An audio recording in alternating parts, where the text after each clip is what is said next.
මෙවර IPL තරගවලියේ ප්ලේ-ඔෆ්ස් වටේ semi-final යාමට තිබූ තීරණාත්මක තරගයක් ඊයේ කුමාර් සංගක්කාර මෙහෙවන දසුන් ශානකගේ රාජස්ථාන් රොයල් කණ්ඩායම සහ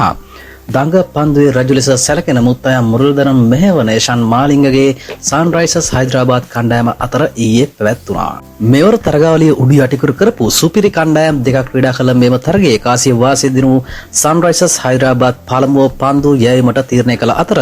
රාජස්ථාන් රොයල් ඉනිම ඇරඹුවේ විනාශකාරී වමත් පිතිකරු දෙපළක් වන වෛභව සූරවංශි සහ යශස්වී ජයස්වාල් සුපුරුදු විනාශය සිදු කරමින් සන්රයිසර්ස් පන්දු යවන්නන් දූෂණය කරමින් සූර්යවංශි තම ප්‍රහාරය දියත් කළේ සියලු දෙනාම තුෂ්ණීම් භූත කරවමින් පළමු කඩුවලට පන්දු 48කින් ලකුණු 125ක් එක් කිරීමට ඔවුන් දෙදෙනා සමත් වෙද්දී IPL ඉතිහාසයේ ක්‍රීඩකයෙකු විසින් ශතකයක් රැස් කළ අඩුම පන්දු ගණනයේ වාර්තාව කොදය ක්‍රීඩක ක්‍රිස් ගේල් විසින් පන්දු 30කින් රැස් කළ ශතකය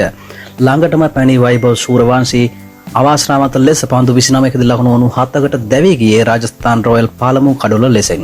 එතෙන් පටන් දසුන් ශානක ඇතුළු රාජස්ථාන ක්‍රීඩකයින් තම ඉනිම ශක්තිමත් කරමින් නියමිත පන්දු වාර 20 අවසානයේ කඩොලු 8කට ලකුණු 243ක දැවැන්ත ලකුණු පුරක් නිර්මාණය කිරීමට සමත් වුණා. ශ්‍රී ලංකා සුපිරි විවේක පන්දු යවන්නෙකු වන ඒෂාන් මාලිංග විසින් දසුන් ශානකගේ කඩොල බිඳ දැමීමට වීමත් සුවිශේෂී වුණා. මෙවර සෙමිෆයිනල් යාමේ බලාපොරොත්තුව සිතේ තබාගෙන ඉනිම ඇරඹු සන්රයිසර්ස් ආරම්භක ප්‍රතිකරු යුගලය අසාර්ථක වූයේ අභිෂේක් ශර්මා ලකුණු නොලබාම දැවී යාමත් නිසාවෙන්.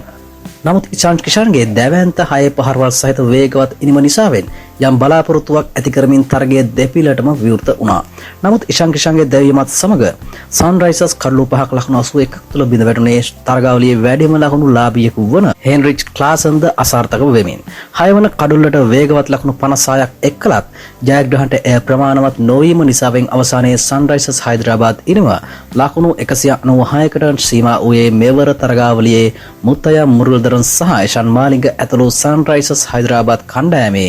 IPL ගමන නතර කරමින් සන්රයිසර්ස් පරදා ලකුණු 47ක ජයක් ලැබූ දසුන් ප්‍රමුඛ රාජස්ථාන් රොයල් කණ්ඩායම අවසන් පූර්ව තරගය සඳහා සුදුසුකම් ලැබුවා.